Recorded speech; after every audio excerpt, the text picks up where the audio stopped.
जैन साहब, buzzing stock में पहला नाम है केपीआर मिल का। कंपनी अच्छी है, सब कुछ अच्छा है, सब बढ़िया था, लेकिन प्रमोटर को तेजी में माल बेचना याद आ गया। सो क्या किया जाए यहाँ पे? तो केपीआर मिल हमने डिस्कस भी किया था कि 1400 तक की अपसाइड है, कैंडल पैटर्न ब्रेकआउट की 1389 पे जाके अटक गया, वहीं से प्रमोटर की सेलिंग भी आ गई। तो अगर आपके पास किसी भी तरह का लॉन्ग है तो 1123 का स्विंग लो है, 1120 रुपए पकड़ लीजिए। 1120 के नीचे अगर स्टॉक क्लोज करता है तो फिर एक बार डाउन मूव आपको 990 तक की आ सकती है। किसी भी तरह का लॉन्ग है 1120 के नीचे आपका फाइनल स्टॉप लॉस है, उसके बाद होल्ड नहीं करना है। ओके। आप भले ही इस पे फोकस नहीं करते, आप दूध वाले साइड पे फोकस करते हैं, लेकिन दारू का स्टॉक है अगला, वो है यूनाइटेड स्पिरिट्स। नंबर आए हैं और नंबर्स के बाद स्टॉक में एक तेज़ बिकवाली भी देखने को मिली थी आज सुबह।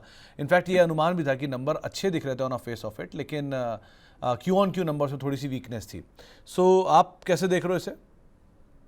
तो वीकली चार्ट पे छठवां हफ्ता है जहां टाइट रेंज है, तो और 2 हफ्ते शायद ही कंसोलिडेट करे। बट ट्रेजेक्टरी ऊपर की है, मेरे को ऑल टाइम हाई निकलते हुए दिख रहा है, करीब 1800 का टारगेट समझ में आ रहा है। छोटा भाई एचडीबीएल भी कंसोलिडेशन में है, वहां भी ब्रेकआउट दिख रहा है। तो लगभग लिकर स्टॉक्स ठीक ही लग रहे हैं। तो फिलहाल अब ठीक ही ठाक सिचुएशन है। अच्छा, खैर, अब, दूसरा आता है दवा, जहाँ पे ग्लैंड फार्मा के नंबर आए हैं। नंबर्स इनके थोड़े से स्लगिश साइड पर थे, लेकिन स्टॉक में रिएक्शन उल्टा है। यहाँ पर क्या देख रहे हो आप, क्या करना चाहिए इसमें? तो स्टॉक लगभग 2 साल से रेंज में है, और अगले 2 साल भी अगर इसी रेंज में रहता है, ऊपर में 2100 और नीचे में 1300, तो बहुत सरप्राइज नहीं होना चाहिए। फिलहाल रेंज के लोअर एंड से चला है, तो 1750 और 2100 दो टारगेट मिल सकते हैं रेंज के अपर एंड के। बट रेंज का ब्रेकआउट आते हुए तो नहीं दिख रहा है। अच्छा, दो तीन नाम टायर में आप देखना, क्योंकि जेके टायर के नंबर आए तो उस पर तो बात करेंगे ही, बढ़िया नंबर्स का रिएक्शन था। लाइकवाइज सी8 भी आज अपना ऑल टाइम हाई हिट करके वापस नीचे आ गया। टायर में अगर कुछ पिक करना हो तो कहाँ पिक करें? बहुत सारा नाम है, बालकृष्ण हुआ, जेके हुआ, सी8 हुआ, पोलो हुआ, एमआरएफ हुआ इवन। कोई नाम? सर फिलहाल तो देखिए अर्निंग्स की वजह से बड़े वॉल्यूम के साथ आज वॉल्यूम राइज है 1788% का जेके टायर में। तो फिलहाल अगर मोमेंटम प्ले करना है तो इसी में प्ले कर सकते हैं, लेकिन 396 पर इसमें रेजिस्टेंस भी है। मेरे को टायर स्टॉक्स बहुत अच्छे तो नहीं लग रहे हैं, मैं मोमेंटम प्ले के लिहाज से तो नहीं करना पसंद करूंगा।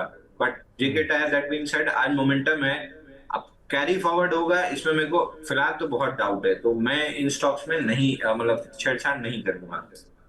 तो फिलहाल इन स्टॉक में छेड़छाड़ तो नहीं की जाएगी, वो ज़्यादा बेटर रहेगा। और लास्टली एक नाम है डिक्सन टेक। नंबर्स तो इसके बढ़िया है, लेकिन बाजार ने शायद बहुत हद तक डिस्काउंट करके रखी हुई थी ये ग्रोथ। क्या किया जाए? तो देखिए इसमें 18,000 पे बाइंग क्लाइमेक्स हुआ था, 13,000 का पहला माइनर टारगेट था, कंप्लीट करके बाउंस बैक किया है।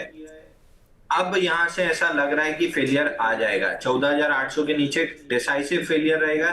फिर 13,000 प्रोटेक्ट होना बहुत मुश्किल है, 10,600 तक के टारगेट आ जाएंगे। अगर आपके पास लॉन्ग है और रखना भी चाह रहे हैं तो लास्ट स्टॉप लॉस आपका जो आता है क्लोजिंग बेसिस पे वो आता है 15,050 का स्विंग लो है, तो 15,000 पकड़ लीजिए। थोड़ा और बफर देना है तो 14,800 पकड़ लीजिए, बट 15,000 आइडियल ठीक ठाक स्टॉप लॉस है। इसके नीचे क्लोज करने पे किसी कीमत पे लॉन्ग नहीं रहना है, 10,600 तक का टारगेट बहुत आराम से खुलेगा। तो आपको राय यहाँ पर दी गई है, आप उसके हिसाब से ही नज़र रखिएगा। इनफैक्ट ये सारे वो स्टॉक थे जहाँ पर खबरें थी, ट्रिगर था, इनके दम पे कुछ मूव आता हुआ दिखाई पड़ा, तो उस लिहाज से बजिंग स्टॉक को फिलहाल यही समेट